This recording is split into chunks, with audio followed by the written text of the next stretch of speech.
ज्ञानतया चक्षुरुन्मिलितं येन तस्मै श्रीगुरुवे नमः। श्रीचैतन्यमनोभीष्टं स्थापितं येन भूतले स्वयं रूपः कदा मह्यं ददाति स्वपदान्तिकं। वन्देऽहं श्रीगुरो श्रीयुतः पदकमलं श्रीगुरोर्वैष्णवं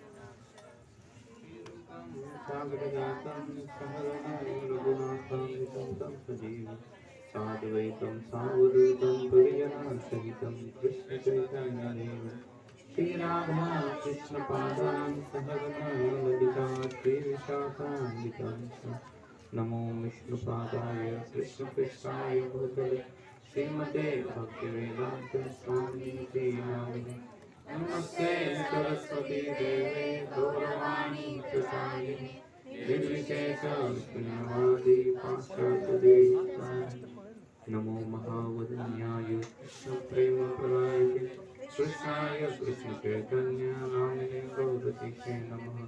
हे कृष्णा करुणा सिन्धु दीनबन्धु जगत्पते गोपेश गोपिकान्त राधाकान्त नमस्तुते। सप्तकाञ्चन गौराङ्गी राधे वृन्दावनेश्वरी कृष्णभानुसुते देवी प्रणमामि हरिप्रिये। वाञ्छाकल्पतरुभ्यश्च कृपासिन्धुभ्येव च पतितानां पावनेभ्यो वैष्णवेभ्यो नमो नमः।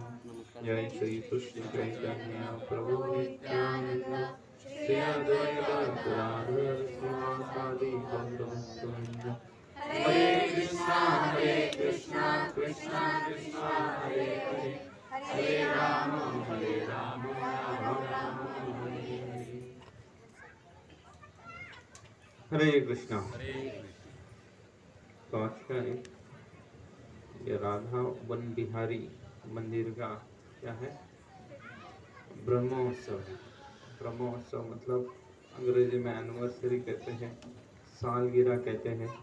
मूर्तियों को स्थापित करने के बाद, अर्च विग्रहों को स्थापित करने के बाद क्या हो गया है, उसको कितने साल हो गए यहाँ पे अभी?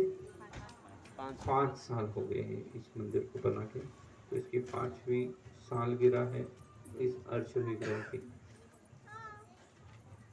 ऐसे तो देखा जाता है भारतवर्ष में, बहुत सारे, भारतवर्ष में नहीं पूरे दुनिया में ही लोग, सभी के सभी लोग सुख की खोज में हैं। किस चीज की खोज में है?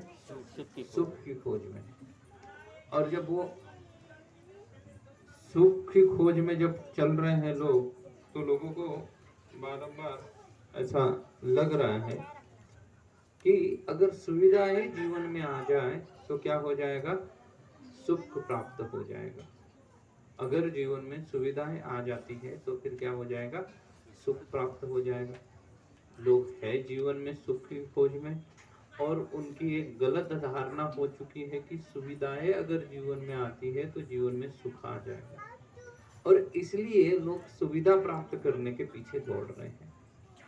और फिर जब सुविधा प्राप्त करने के पीछे दौड़े रहे हैं पूरे संसार भर में लोग, तो फिर लोगों को ये चीज पता चल गई है कि सुविधा अगर जीवन में चाहिए तो किस चीज की आवश्यकता है, धन की आवश्यकता है, क्योंकि धन के द्वारा सुविधाएं खरीदी जा सकती है। लेकिन धन से सुविधा तो मिल जाएगी, लेकिन सुविधाओं से सुख नहीं मिलता है। परेशानी ये है कि लोगों को ये पता नहीं है कि सुविधा सुख नहीं लेके आती, लेकिन उनकी गलत धारणा हो चुकी है कि किससे सुख आ जाएगा, सुविधाओं से सुख आ जाएगा। और इसलिए लोग क्या ढूंढ रहे हैं, लोग जितना हो सके ज्यादा प्रयास कर रहे हैं कि हमारे पास ज्यादा से ज्यादा सुविधा हो, और वो सुविधा प्राप्त करने के लिए वो धन के पीछे दौड़ रहे हैं। अच्छा, जिनके पास धन है उनको जाके पूछिएगा कि आपके पास सुख है क्या, तो उनके पास भी सुख नहीं, संतुष्टि नहीं है उनके भी जीवन में। वो भी क्या कर रहे हैं, ज्यादा से ज्यादा धन के पीछे पड़े हुए हैं, और जितनी हो सके सुविधाएं उनके जीवन में लाने का प्रयास कर रहे हैं, लेकिन सुख उनके जीवन में नहीं है। क्योंकि सुख का और सुविधाओं का कोई रिलेशन नहीं है, सुख और सुविधाओं का कोई संबंध नहीं है। एक समय की बात है, एक छोटे से गांव में नदी के किनारे एक मछुआरा रहता था।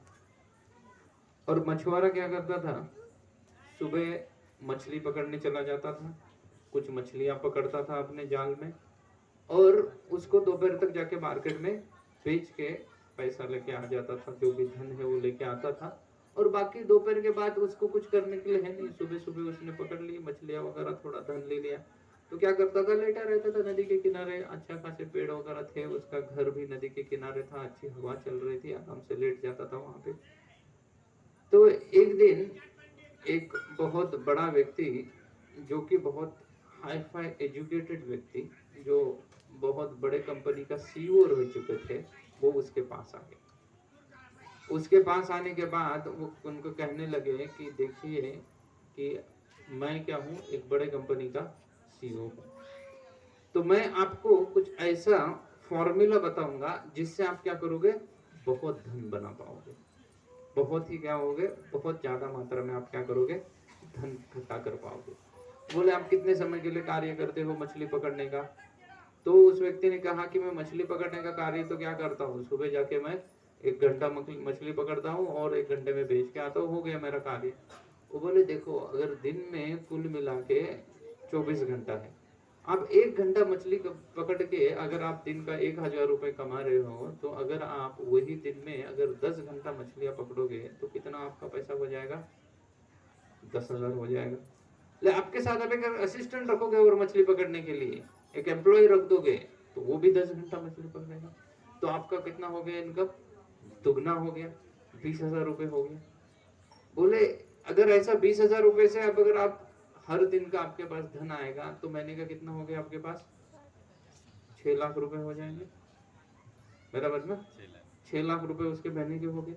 महीने के अगर 6 लाख रुपए हो जाते हैं, तो वो मछली वाला बेचारा अनपढ़ था, उसने पूछा अच्छा 6 लाख हो गए तो मैं क्या करूंगा, वो 6 लाख से करूँ क्या, वो भी तो प्रश्न है ना, 6 लाख है क्या के।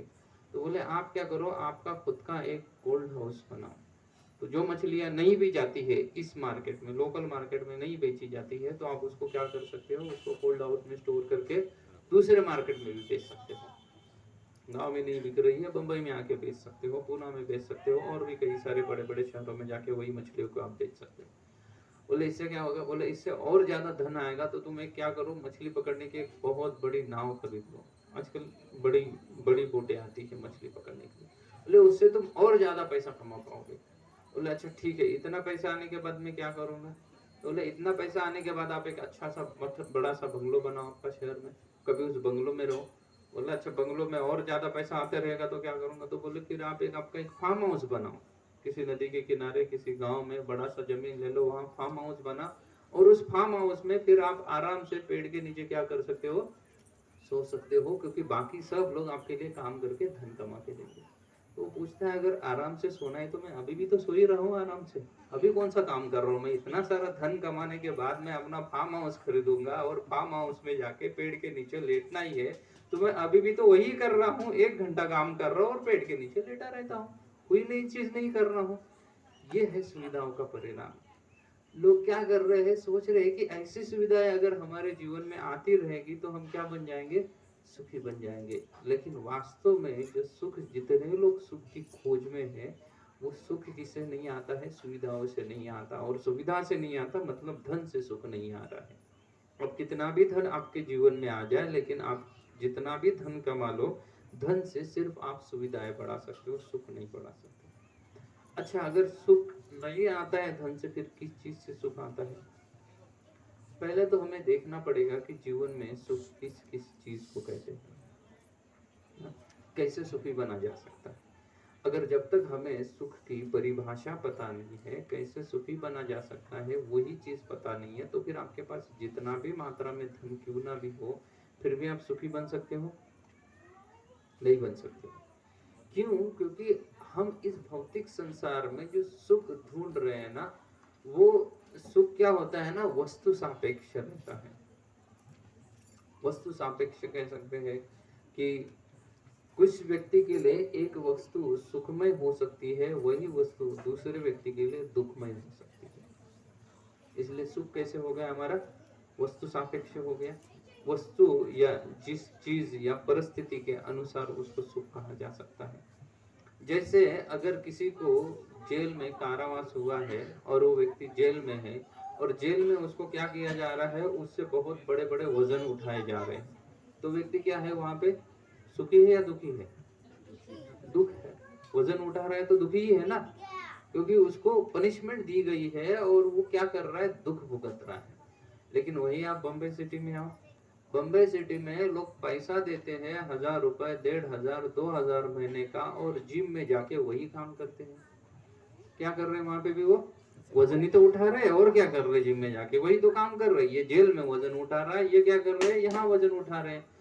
उसको वजन उठाने का पैसा मिल रहा है, कोई मजदूर भी हो सकता है, उसको वजन उठाने का पैसा मिल रहा है, लेकिन वो क्या है, दुखी है। और ये पैसा देके वजन उठा रहा है, और उसमें वो क्या समझ रहा है, उसमें सुखी समझ रहा है खुद को। ऐसे भी लोग हैं, है ना। वहाँ मजदूर 1000 रुपए या जो भी 10,000 रुपए महीने के कमा रहा है, वजन उठा के, बोझ उठा के, और वो दुखी है। और यहाँ पे कोई कोई व्यक्ति हो सकता है, धनवान व्यक्ति, जो किसी जिम्नेशियम में जाके क्या कर रहा है, वही 10,000 रुपए दे रहा है और पैसा दे के वजन उठा रहा है, लेकिन फिर भी वो क्या समझ रहा है, अपने आप को सुखी समझ रहा है। कार्य एक ही चीज कर रहे हैं, लेकिन एक व्यक्ति पैसा देके भी खुद को सुखी समझ रहा है, पैसा भी दे रहा है, वजन भी उठा रहा है, फिर भी सुखी समझ रहा है खुद को। और एक व्यक्ति बोझ तो उठा रहा है और पैसा भी मिल रहा है उसको, फिर भी वो दुखी समझ रहा है खुद को। मतलब सुख कैसा है, सुख जो है वो वस्तु सापेक्ष हो गया है ना। उस वस्तु के साथ उसका कंपैरिजन करने के बाद ही व्यक्ति सोचता है खुद को, मैं सुखी हूँ या दुखी हूँ। इसलिए हमें जब हम सुख ढूंढ रहे हैं, तो हमें पहले तो देखना पड़ेगा सुख कहाँ कहाँ से आता है हमारे जीवन में, कौन से जगह से सुख आएगा। धन से, सुविधाओं से सुख आने वाला जो सुख है ना, वो हो सकता है जीवन में 25% ही हो, उससे ज्यादा सुख नहीं देती है ना? एक समय की बात है, मैं पूना मंदिर में था, शाम के समय में एक व्यक्ति आए हमारे मंदिर में, उन्होंने मुझे कॉल किया, वो बोले कि मैंने नई गाड़ी खरीदी है, उसकी पूजा करनी है। तो मैं आया अपने कमरे से बाहर उनकी गाड़ी देखने के लिए, तो उसने ऐसी लंबी चौड़ी लैम्बोर्गिनी खरीदी, बड़ी लैम्बोर्गिनी थी ना, काफी कॉस्टली गाड़ी है ना, 2-2.5 करोड़ उसकी कीमत है लैम्बोर्गिनी की। मैंने पूजा करने के बाद वो बोला कि आप थोड़ा राइट मारोगे, आप इस पे आप थोड़ा चला के देखो। तो मैंने कहा कि भाई इसकी 2 करोड़ की गाड़ी, एक तो लैम्बोर्गिनी मैंने ना कभी चलाई, और फिर कुछ गड़बड़ हो गई तो इसका दिल टूट जाएगा। मैं बोला मैं आपके साइड में बैठा हूँ, आप खुद ही चला लो इसको, मैं आपके साथ बैठा हूँ गाड़ी में। तो मैं उसके साथ राइड मारने के लिए निकल पड़ा गाड़ी से। गाड़ी से निकल के मैं उसके साथ रास्ते में बात कर रहा था। मैं बोला अभी तो आप बड़े खुश हो गए, 2-2.5 करोड़ की गाड़ी आपने खरीदी है लैम्बोर्गिनी, तो बड़े खुश हो गए। तो बोलते हैं नहीं स्वामी जी, बड़ा दुखी हूँ मैं बोला क्यों? बोले कल मैंने गाड़ी खरीदी है और आज पत्नी ने डाइवोर्स पेपर मुझे भेज दिए ना, क्योंकि वो मेरे साथ रह नहीं रही है। तो क्या हो रहा है, हम लोगों का डाइवोर्स पे आके है, तो इसलिए बोले ये गाड़ी मुझे आनंद नहीं प्रदान कर रही है। 2.5 करोड़ की गाड़ी है उसके पास, जिसके पास 2.5 करोड़ की गाड़ी है तो वो बंगला भी 25 करोड़ का रखता होगा, तभी तो 2.5 करोड़ की गाड़ी खरीद पा रहा है। लेकिन उसके बाद भी उसके जीवन में क्या नहीं है, सुख नहीं है। सुविधाएं तो बहुत है उसके जीवन में, लेकिन सुख नहीं है। सुखी वो व्यक्ति के जीवन में कोई सुख नहीं है। मैं पूना में एक व्यक्ति के पास गया था, उनके घर का हाउस वार्मिंग प्रोग्राम था, इसलिए मैं उसमें चला गया था। हाउस वार्मिंग प्रोग्राम में बुलाए थे, महाराष्ट्रियन व्यक्ति थे, सातारा उनका गाँव, वहाँ के रहने वाले थे। उनका जो घर है वो 350 करोड़ का घर है, 350 करोड़ का बड़ा सा बंगलो था उनका। न जाने कहाँ कहाँ से चुरा के कौन कौन से मार्बल और क्या क्या एंटीक पीस लाके उन्होंने वो बंगलों में लगाए थे। और मैं जब वो बंगलों में गया था, उनका हाउस वार्मिंग प्रोग्राम होने के बाद मैं उनसे जब चर्चा कर रहा था, तो पूछ रहा था कि उनके परिवार में कितने लोग हैं, क्या है।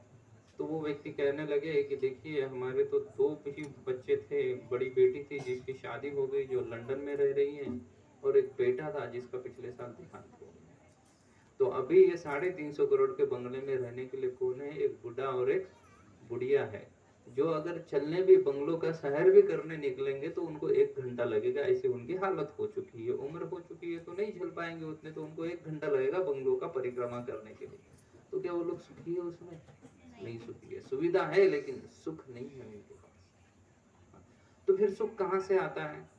आपने अगर थोड़ा सा स्कूल में पढ़ा होगा तो वो एक क्वाड्रेंट निकालते हैं, आलेख, आलेख उसको कहते हैं ना, उसमें 4 सेक्शन होते हैं। सेक्शन 1 2 3 4। वैसे ही हमारे जीवन में 4 सेक्शन है, वो चारों सेक्शन का अगर बैलेंस ठीक से हो जाता है तो ही हम जीवन में सुखी बन जाएंगे। नहीं तो सुविधाएं चाहे कितनी भी हो आपके पास, लेकिन सुख नहीं आएगा। कौन कौन सा क्वाड्रेंट होता है? तो उसमें से सबसे पहली चीज है जीवन में सुख प्राप्त करने के लिए आपकी सेहत अच्छी होनी चाहिए। भले ही धन ना हो आपके पास, लेकिन क्या अच्छा होना चाहिए? आपकी सेहत अच्छी होनी चाहिए। अगर आपके पास कितना भी धन है, लेकिन अगर आपकी सेहत अच्छी नहीं है तो आप सुखी नहीं बन सकते हो। कभी बन सकते हो सुखी? नहीं बन सकते हो सुखी, है ना। संसार में बहुत सारे लोग हैं जो धनी है ना, बड़े बड़े उनकी शुगर फैक्ट्रीज है, लेकिन डॉक्टर ने उनको शुगर खाने के लिए मना कर दिया। बोला तुम्हारी शुगर फैक्ट्री, लेकिन दुनिया को खिलाओ, लेकिन तुम शुगर नहीं खा सकते। तुमको क्या पीना पड़ेगा? करेला का जूस ही पीना पड़ेगा। अगर तुम करेला जूस नहीं पियोगे तो मर जाओगे। सुखी हो व्यक्ति? नहीं सुखी है, क्योंकि उसकी सेहत अच्छी नहीं है जिस व्यक्ति की। उस व्यक्ति के जीवन में कहां से सुख आएगा? इसलिए अगर हमें जीवन में सुख चाहिए तो हमें क्या पहले प्रयास करना पड़ेगा? धन से ज्यादा भी है कि हमारी सेहत अच्छी रखनी पड़ेगी। नहीं तो लोग बहुत सारे हैं जो सेहत की तरफ ध्यान नहीं देके सिर्फ धन धन के पीछे लगे हुए हैं। जब उम्र के 25-30 साल से धन कमाने लगते हैं, इतनी मेहनत करते हैं, इतनी 25-30 साल मेहनत करते हैं, 50-55 तक उनके पास बहुत सारा धन आता है। लेकिन 50-55 तक जब धन आता है उनके पास, तब तक डॉक्टर बोलता है कि अभी आपकी सेहत डगमगाने लगी है। आपको क्या क्या है? डायबिटीज है, हाई बीपी, लो बीपी, और क्या कोलेस्ट्रॉल वगैरह सब चीजें एक बड़ा सा लिस्ट लिख के देता है, और उसके साथ साथ परहेज भी लिख के देता है कि ये चीजों से क्या करो, दूर रहो। कहाँ रहा उसके जीवन में सुख? गधे जैसा मेहनत करके तो उसने धन कमाया, लेकिन सुख कहाँ है उसके जीवन में? इसलिए आप लोग प्रयास कीजिएगा कि अगर किसी को जीवन में सुख चाहिए तो उसको क्या करना पड़ेगा? अपनी खुद की सेहत अच्छी रखनी पड़ेगी। अंग्रेजी में इसको फिजिकल क्वेश्चन भी कहते हैं। व्यक्ति ने अपना क्या रखना चाहिए? सेहत अच्छा रखना चाहिए। उसके बाद है व्यक्ति के पास क्या होना चाहिए? दिमाग होना चाहिए ना। उसको इंटेलेक्चुअल क्वेश्चन भी कहा जाता है। व्यक्ति के पास कितना धन है? कोई कोई व्यक्ति होते हैं कि वो लोग एकेडमिकली बहुत स्ट्रांग होते हैं, बहुत अच्छे होशियार होते हैं, लेकिन वो जीवन के आम जीवन में वो उनको क्या होता है? उनकी होशियारी कुछ काम की नहीं रहती। They are very strong academically, बहुत अच्छे रहते हैं एकेडमिकली, लेकिन उनका जीवन क्या है? उनका इंटेलेक्चुअल क्वेश्चन, उनके पास उतना दिमाग नहीं है। बहुत सारे लोगों के पास धन तो आ जाता है, लेकिन उस धन को कैसे बनाए रखे ये दिमाग उनके पास नहीं रहता है। मैंने ऐसे भी लोग देखे जिनके पास धन बहुत आया, लेकिन वो तुरंत चला गया, क्योंकि उसको संभालने के लिए जो बुद्धि की आवश्यकता थी उनके पास नहीं है। धन बुद्धि नहीं देता है। बुद्धि क्या होती है? वो होनी चाहिए। आपको थोड़ी मेहनत करनी पड़ेगी आपका दिमाग अच्छा रखने के लिए। यहाँ ये मंदिर के निर्माण करने वाले कुछ लोगों को मैं मिला, तो उन लोगों को अच्छे से पता होगा कि जब बम्बई सिटी डेवलप हो रही थी, बम्बई बोलिए या ये जो एरिया है कल्याण बोलिए या उसके पहले ठाणे आदि बोलिए, मैंने पूना में भी कई सारे गाँव वालों को देखा है। जिन गाँव वालों के पास जब धन आया तो ऐसे मात्रा में आया कि वो जमीन भी उनकी करोड़ के भाव में चली गई, जहाँ बारिश गिरने के बाद भी घास तक नहीं उगती थी। खेती करना तो दूर की बात है, अनाज उगना तो दूर की बात है, बारिश गिरने के बाद जहाँ घास भी नहीं उगती थी ना, वो जमीन किस में चली गई है? करोड़ों में चली गई है। 50 करोड़, 60 करोड़, 70 करोड़, 80 करोड़ एकड़ के हिसाब से भी लोगों ने जमीनें बेची है। अगर आपको नहीं है तो उनको पूछिए, हो भाई साहब को गई है ना ये जमीन, यही रेट में गई है जमीनें लोगों की। लेकिन उन लोगों के पास उतनी बुद्धि नहीं थी उस धन को रखने के लिए, तो क्या कर दिया? जैसी जमीन चली जाएगी, करोड़ों में जमीन चले जाए तो फिर क्या करेंगे? मैंने प्राय देखा है महाराष्ट्र में लोगों को, एक व्हाइट कलर के कपड़े पहनेंगे, व्हाइट कलर का कुर्ता, वैसे ही व्हाइट कलर की पैंट, रेबन को गॉगल लगाएंगे, फॉर्च्यूनर खरीद लेंगे और किसी नेता के पीछे घूमना चालू कर देंगे। इनको लगेगा कि अभी मोदी के बाद नेक्स्ट हम ही है, बाकी कोई नहीं है। कितने समय तक चला ये धन? उन्हीं के बच्चे आज जो जमीन उन्होंने बेची है, जिसके ऊपर कोई फैक्ट्री खड़ी है, और उनके बच्चे उसी फैक्ट्री के गेट के ऊपर सिक्योरिटी का जॉब कर रहे हैं। ऐसा भी हाल है, कई सारे लोगों का ऐसा हाल हुआ है। मैंने प्राय देखा है महाराष्ट्र में, तो मैंने प्राय देखा है बम्बई पुणे में। ये नगर जब डेवलप हुए हैं, जिन लोगों का जमीनें गई है, इनमें जिन्होंने करोड़ों रुपए आए उनके, लेकिन उनके चलो बच्चा, उनका लड़का नहीं तो पोता डेफिनेटली वो कंपनी में काम करते हुए आपको नजर आए, क्योंकि उसके पास उतना दिमाग नहीं था। वो सुख प्राप्त करने के लिए धन तो आया उसके पास, लेकिन वो उसको सुख में कन्वर्ट नहीं कर पाया, सुविधा में कन्वर्ट किया उसने, रेबॉन का गॉगल खरीदा, फॉर्च्यूनर खरीदी और न जाने क्या क्या खरीद लिया, सुख में कन्वर्ट कर दिया उसने, सुविधा में कन्वर्ट कर दिया, लेकिन सुख में नहीं कन्वर्ट कर पाए उसको। इसलिए अगर हमारे पास धन आता भी है तो वो धन का सही विनियोग करने के लिए किस चीज की आवश्यकता है? एक दिमाग की आवश्यकता है, तभी सुख प्राप्त होगा। पहले तो हेल्थ अच्छी चाहिए थी, दूसरी चीज क्या बताया, क्या अच्छी चाहिए आपके पास? एक सही दिमाग होना चाहिए, उसको इंटेलिजेंट पर्सन भी कहा जाता है। अच्छा, ये दो चीज पाने से व्यक्ति सुखी बन जाएगा? नहीं, पूर्ण रूप में सुखी नहीं होगा ये दो चीज से, क्योंकि कुछ कुछ लोगों के पास धन भी है और उसके साथ साथ उनकी सेहत भी अच्छी है, लेकिन फिर भी वो सुखी नहीं हो सकते। क्योंकि तीसरी चीज चाहिए, वो चाहिए कि आप संवेदनशील होना चाहिए, इमोशनल होने चाहिए। अगर आप संवेदनशील नहीं हैं तो भी आपका क्या हो सकता है, आपके पास धन होगा, आपकी सेहत अच्छी होगी, लेकिन उसके बाद भी आप सुखी नहीं बन सकते। क्यों नहीं सुखी बन पा रहे? क्योंकि आप इमोशनली स्ट्रांग नहीं हो, आप संवेदनशील नहीं हो। संवेदनशील ना होने की वजह से भी आप सुख नहीं प्राप्त कर सकते। आप बोलोगे ये संवेदनशीलता का क्या संबंध है सुख के साथ?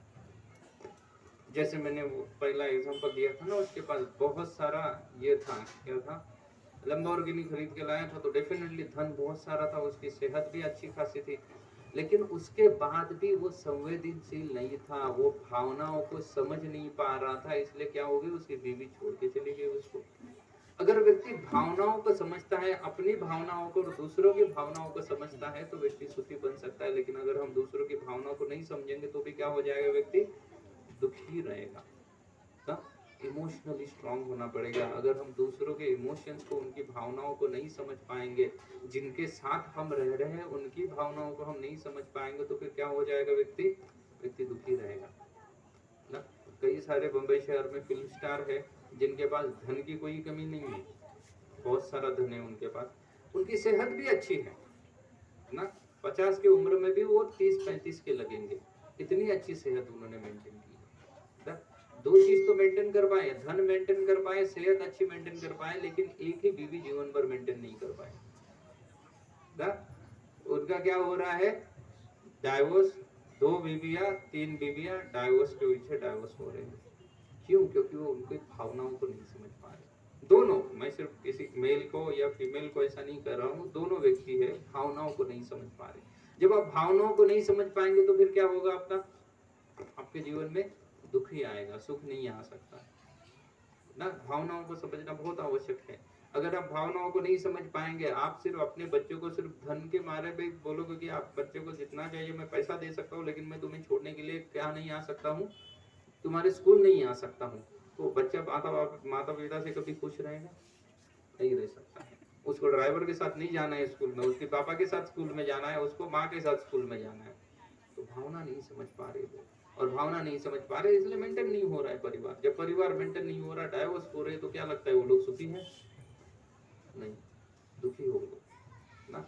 हर दिन जब वो शाम में घर में आता होगा, पति या पत्नी जब भी दोनों एक साथ आते हैं, तो उनके बीच में क्या हमेशा रहता है, फ्रिक्शन होता रहता है, हमेशा उनके बीच में कुछ ना कुछ झगड़ा होता रहता है। अगर ऐसा परिवार रहेगा तो कहां से सुख रहेगा? फिर न जाने सुविधा कितनी भी क्यों ना हो, लेकिन अगर आपके घर में हमेशा कुछ ना कुछ क्लेश चल रहे हैं, कुछ ना कुछ झगड़ा चल रहा है, तो क्या सुखी हो सकता है इंसान?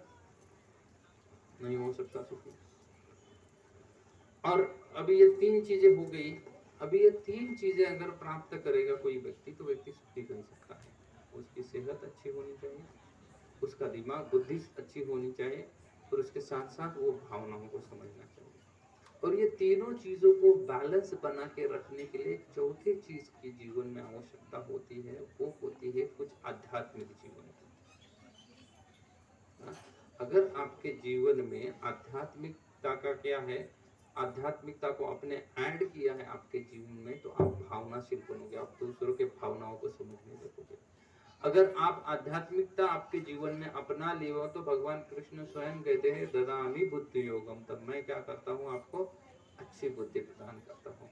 अगर आप आध्यात्मिकता को अपने जीवन में स्वीकार करोगे, तो फिर भगवान, हम देखते हैं भक्तों को डॉक्टर के पास जाने की जरूरत ही नहीं है, भक्त ऐसी चीजों का तो ग्रहण ही नहीं कर रहे हैं जिसके द्वारा आगे चल के कोई परेशानी हो सकती है जीवन में, उनका सेहत तो वैसे ही ठीक है देखो कि सेहत को जो जो चीजों ठीक रखने के लिए आवश्यकता है वो हर चीज का कहाँ पे वर्णन किया हुआ है, वो हर चीज का भगवत गीता में या ग्रंथों में वर्णन है कि ये नहीं खाना चाहिए, इससे परहेज करना चाहिए। बारिश के सीजन में जब चातुर्मास आता है तो 4 चीजों का परहेज बताया गया है। वैसे ही 4 नियम का पालन करने कई सारी चीजों का, जिससे क्या हो रही है, सेहत वैसे ही कुछ ठीक रह रही है। बुद्धि तो भगवान बोल रहे हैं मैं स्वयं बुद्धि प्रदान करूंगा।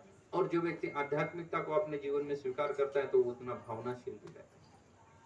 तो अगर आध्यात्मिकता को जीवन में स्वीकार कर लिया जाए तो व्यक्ति के जीवन में सुख अपने आप आ जाएगा, व्यक्ति अपने आप सुखी बन जाएगा। अच्छा, फिर ये आध्यात्मिकता को कहाँ से प्राप्त किया जाए? तो आध्यात्मिकता को जीवन में प्राप्त करने के लिए आवश्यकता है ऐसे मंदिरों की। ऐसे एक नहीं, हजारों मंदिरों की आवश्यकता है। अगर ऐसे मंदिर होंगे, अगर आप वैदिक इतिहास में जाकर देखोगे, प्राचीन भारत में जाकर देखोगे, अर्वाचीन भारत की बात नहीं, प्राचीन भारत में जाकर देखोगे तो प्राचीन भारत में ऐसे कई सारे मंदिर हुआ करते जो मंदिर ज्ञान प्रदान करने का कार्य करते। मंदिरों के द्वारा क्या प्रदान किया जाता था? ज्ञान प्रदान किया जाता था। और उस ज्ञान के द्वारा व्यक्ति क्या होता था, अपने जीवन को आध्यात्मिक बना लेता था। और जब उसका जीवन आध्यात्मिक बन जाता था, उसके बाकी के जो उसकी सेहत है, उसका बुद्धि है, उसका इमोशंस है, सब अपने जगह पे ठीक ठाक रहते थे। तो व्यक्ति क्या बन जाता था? सुखी अपने आप बन जाएगा। लेकिन जिस व्यक्ति के जीवन में आध्यात्म नहीं है, फिर हो सकता है उसके पास कितना भी धन क्यों ना हो, उसकी सेहत कितनी भी अच्छी क्यों ना हो, लेकिन फिर भी वो व्यक्ति क्या नहीं बन सकता है? सुख प्राप्त नहीं कर सकता है जीवन में। अगर सुख प्राप्त करना है किसी को भी अपने जीवन में, तो उसको अपने जीवन में आध्यात्मिकता को स्वीकार करने की बहुत ही आवश्यकता है। अर्जुन युद्ध जब चल रहा था तो अर्जुन के पास उतनी शक्ति थी कि वो युद्ध जीत सकते थे, बराबर है, लेकिन उससे उनको सुख नहीं प्राप्त होता था। इसलिए भगवान भगवत गीता में एक जगह पे अर्जुन को कहते हैं, ददामि बुद्धि योगम तम माम अनुस्मरुम युद्ध च। एक जगह कहते हैं कि बुद्धि मैं प्रदान करता हूँ, दूसरे जगह कह रहे हैं कि तुम्हें युद्ध करना है, लेकिन कैसे करना है? मेरा स्मरण करते वक्त युद्ध करना है, तो ही तुम सुखी रहोगे। सिर्फ युद्ध करोगे तो सुख नहीं प्राप्त होगा। तुम युद्ध किस लिए करो? मेरी आज्ञा है इसलिए युद्ध करो, मुझे स्मरण करते वक्त युद्ध करो, तो तुम क्या प्राप्त होगा? तुम्हें जीवन में सुख प्राप्त होगा, नहीं तो तुम्हें जीवन में सुख प्राप्त नहीं हो सकता है। तो हम देखते हैं आज के समाज में कुछ कुछ जगहों पे मंदिर तो है, प्राय महाराष्ट्र में तो कोई मंदिरों की कमी नहीं है, बहुत जगह पे, हर गांव में। वैसे भारत में भी मंदिरों की कमी नहीं है, हर गांव के पीछे एक मंदिर है। अगर महाराष्ट्र में आप जाएंगे तो हर गांव में आपको एक विठ्ठल मंदिर तो मिनिमम मिलेगा ही मिलेगा। एक हनुमान जी का मंदिर मिलेगा, एक विठ्ठल भगवान का मंदिर मिलेगा। आप यहाँ बहुत सारे लोग उड़ीसा प्रदेश से, आप उड़ीसा प्रदेश में भी जाओगे तो हर गाँव में एक जगन्नाथ का मंदिर डेफिनेटली मिलेगा, बराबर है, एक मंदिर होगा। आप नॉर्थ इंडिया में चले जाओ, ऊपर उत्तर भारत की ओर चले जाओ, तो उत्तर भारत में भी आपको हर गांव में एक ना एक